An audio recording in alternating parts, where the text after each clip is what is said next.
Helen Keller, Courage in the Dark. Chapter 1.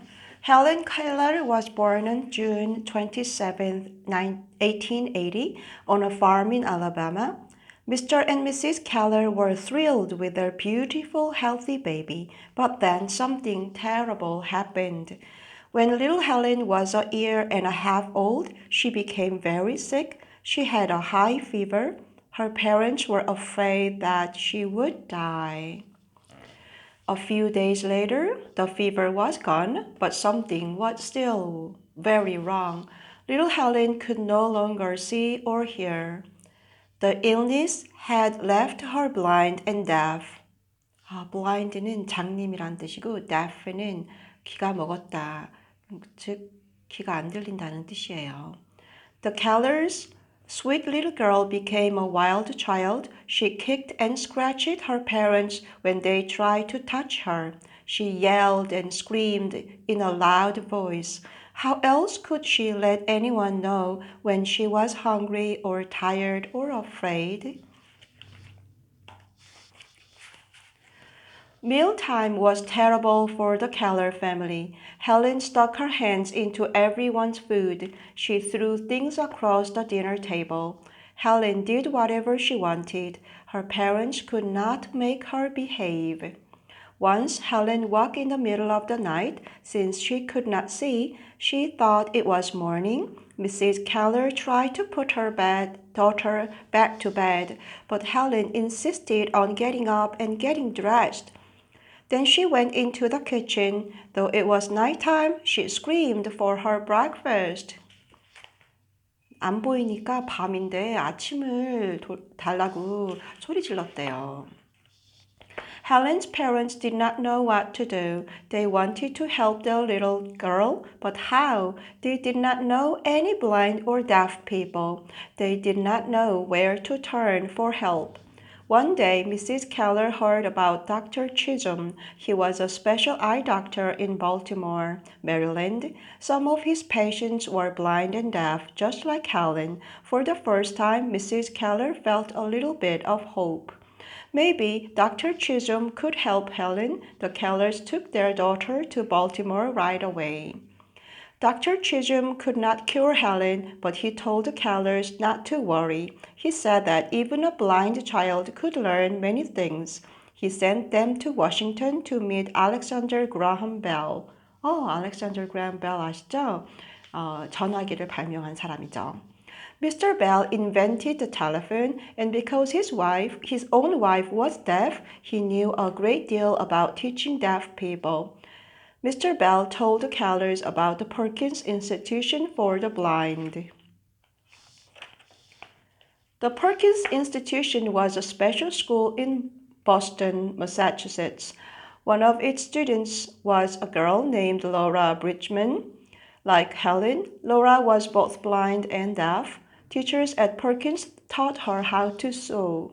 Mr. Bell said that a teacher from Perkins might be able to help Helen. The Keller's hopes soared. Chapter 2. Mr. and Mrs. Keller wrote a letter to the Perkins Institution. A teacher wrote back. Her name was Anne Sullivan. Friends called her Annie. Annie agreed to come and live with the Kellers and to teach Helen. Helen was now almost 7 years old.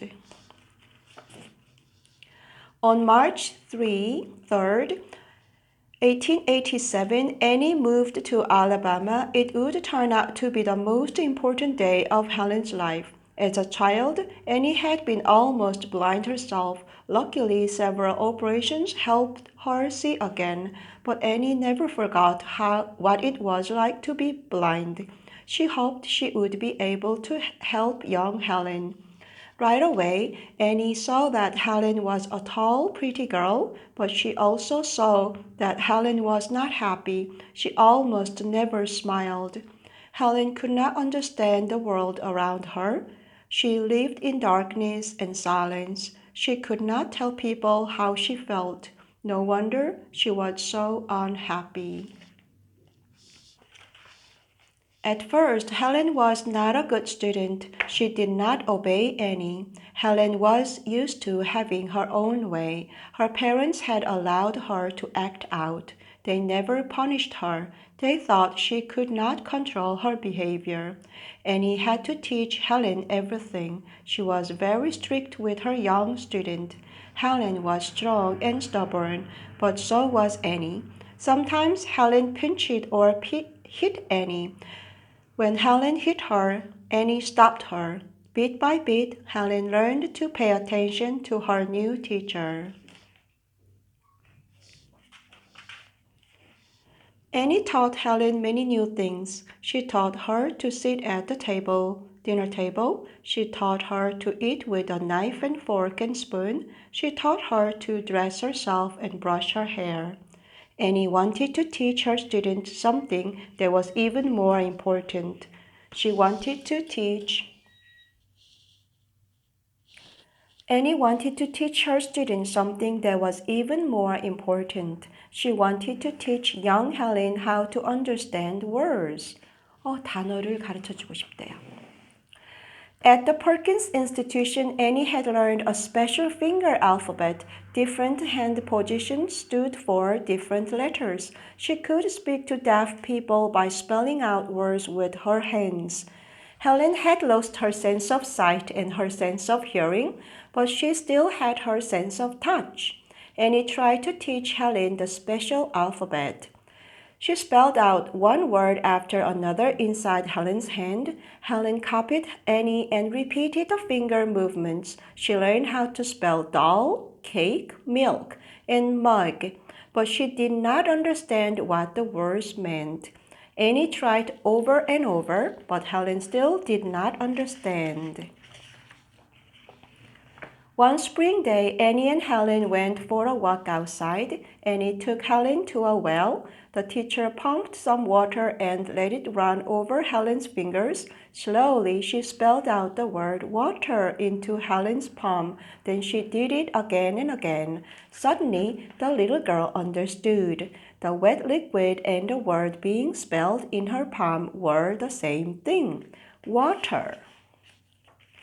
After that, Helen was quick to learn other words. One day, she learned 30 new words. Annie Sullivan was proud of her student. She could not believe how quickly Helen learned. Helen wanted to know everything. She had discovered a whole new exciting world. Annie called Helen's progress a miracle. Her accomplishments were amazing. She had done the impossible. Helen now knew how to express her thoughts. For the first time, she was happy. The crying fit stopped. Whenever Annie taught her a new word, Helen threw her arms around her teacher and kissed her.